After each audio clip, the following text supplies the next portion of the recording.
Mr. Jacob Rees-Mogg. Thank you, Madam Deputy Speaker, and I find myself in a great deal of agreement with the honourable gentleman, the member for Keighley, who I think has put the case for press freedom extremely clearly. May I begin by making an essentially ancestral declaration of interests. My father was involved with newspapers for most of his professional life, and I have received, in comparison, very modest payments from some newspapers for some works I've provided for them over my time in Parliament. The heart of this bill is actually three amendments, but two primarily, 168 and 169, that came in from the other place, that fundamentally attack the freedom of the press. There is widespread agreement on the need to regulate the digital economy and the ownership of data effectively. There is cross-party agreement on it, and I doubt there will be a division this evening. But the freedom of the press and freedom of speech are absolutely at the heart of our democracy.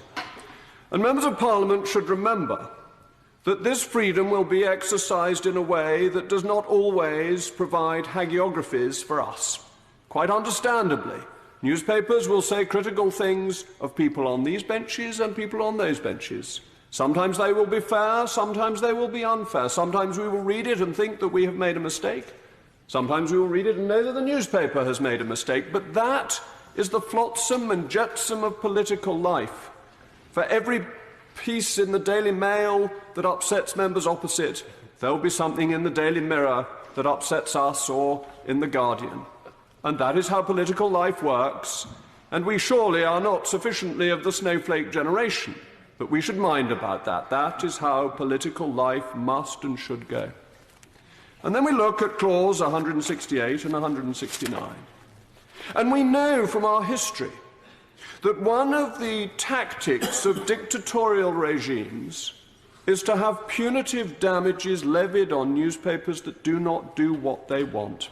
To have a system where if you lose a libel action, you are effectively closed down. Why do they do that? They do that so they can have the pretense of freedom of speech with the reality of control. We know from our own history that in the 18th and in the 19th century, libel laws were used to prevent the press from exercising the freedom that we think of as a constitutional birthright. We know that the Americans, when writing the Bill of Rights to their Constitution, made the Second Amendment a very clear statement of freedom of speech. Why? Because it was in response to the abuses that they thought were taking place in the United Kingdom at that point.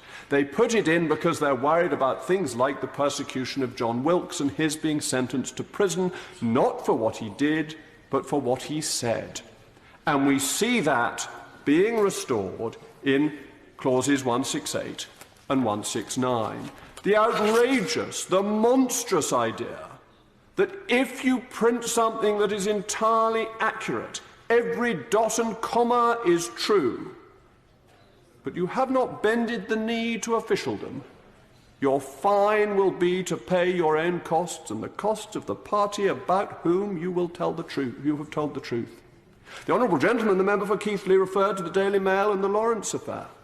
The Lawrence affair, the Daily Mail, that terrifying right-wing newspaper, which I read every day and enjoy, exposed the murderers of Stephen Lawrence in a way that required them to say things about the murderers that, until double jeopardy laws were changed, could never be proved in a court.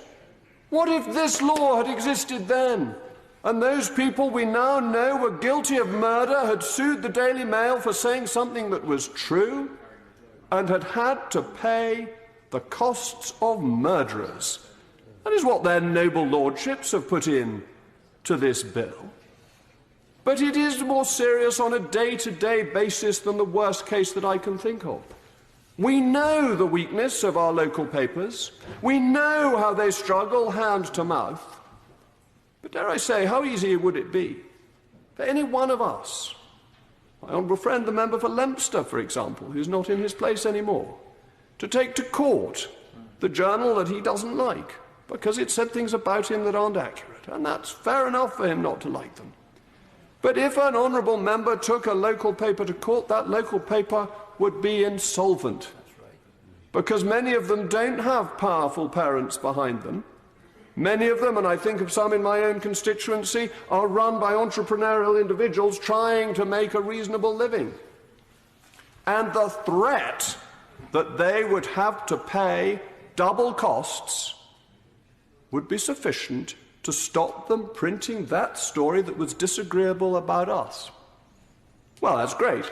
That means that in all Conservative seats, no disagreeable things will be published about Conservatives, and all Labour seats, the same will be true. And therefore I remain the representative for North East Somerset forever and ever, amen, amen, alleluia, and the honourable gentleman for Keighley remains in Keighley likewise. But as it happens, both of us think this is fundamentally wrong and an attack on democracy. Free speech is not there so that Rupert Murdoch, a man I greatly admire, can make a great deal of money. It's not there so that the noble Lord Rothermere, can likewise make a decent living. It's there because it is the pillar of democracy. And if we do not have it, how can you expose corrupt governments, incompetent politicians, and dare I say it, there are some occasionally, governments that make mistakes? How do you expose that? Councils that get things wrong, errors that are made, dishonesties that are performed. Where are these going to go? How are these going to be reported if every one of us can shut down our local newspaper just by saying that we will go to court and they will have double costs? Now, the proponents of these two clauses will say that's all very well, but there's impress. But what is the fundamental principle that has prevented newspapers signing up to impress? A principle that I was one of 13 MPs who voted against the bill allowing this to happen, and feel that I was absolutely right to do so. A principle that a free press is one that cannot be regulated by the state. And the application to be approved by a regulator, approved by a royal charter, is regulation by the state. And it is not comparable with the judges or other organs of the state that are independent, because the judges are part of the state. They are simply independent from this place and from the executive. The whole point of the press, it is not in any way part of the press. And so, quite understandably, no serious newspaper of the left or of the right has been willing to bend the knee to impress, and nor should it. Because now let us turn to looking at impress, what causes it, what its origins are, and who funds it. Because this is a scandal of our time, that their noble lordships should have put into law a piece of legislation that has been pushed, harried through by perhaps one of the most disreputable figures in British public life.